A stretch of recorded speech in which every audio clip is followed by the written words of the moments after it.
मोठी बातमी मालेगावमधील तत्कालीन तहसीलदार नितीन कुमार देवरे यांचं निलंबन करण्यात आलंय। शहानिशा न करता रोहिंग्या बांगलादेशी नागरिकांना जन्म दाखले देण्यात आलेत। उपसचिव अजित देशमुख यांनी निलंबनाचा आदेश काढलाय।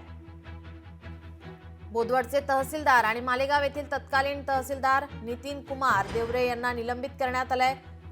कोणतीही शहानिशा न करता रोहिंग्या आणि बांगलादेशी नागरिकांना जन्म दाखले दिले गेलेले आहेत। उपसचिव अजित देशमुख यांनी निलंबनाचा आदेश काढलेला आहे।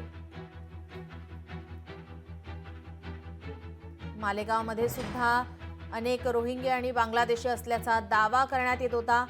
किरीट सोमय्या यांच्याकडून अनेक ठिकाणी राज्यामध्ये बांगलादेशी असल्याचा दावा करण्यात येत होता, आरोप करण्यात येत होता। याच पार्श्वभूमीवर आता सर्व चौकशी सुरू झालेली आहे। तर बोदवडचे तहसीलदार आणि मालेगाव येथील तत्कालीन तहसीलदार नितीन कुमार देवरे यांना या प्रकरणी आता निलंबित करण्यात आले। कोणतीही शहानिशा न करता त्यांनी रोहिंग्या आणि बांगलादेशी नागरिकांना जन्म दाखले दिलेले आहेत।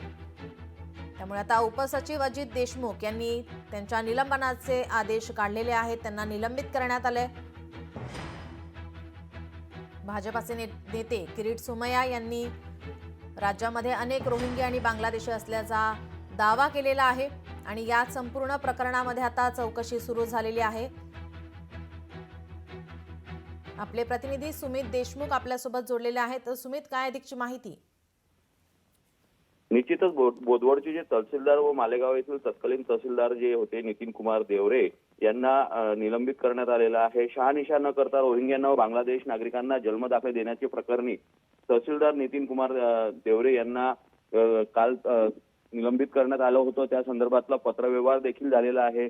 जळगाव जिल्ह्यातील बोदवड येथे तहसीलदार पदावर कार्यरत होते आणि त्यांनी त्यांच्या कार्यरत पदी असताना रोहिंग्यांना या व बांगलादेशी नागरिकांना शहानिशा न करता जन्मदाखले दिल्याप्रकरणी त्यांना हा प्रकरण भोवला आहे आणि राज्यातील पहिली कारवाई ही या ठिकाणी झालेली असल्याची माहिती मिळत आहे।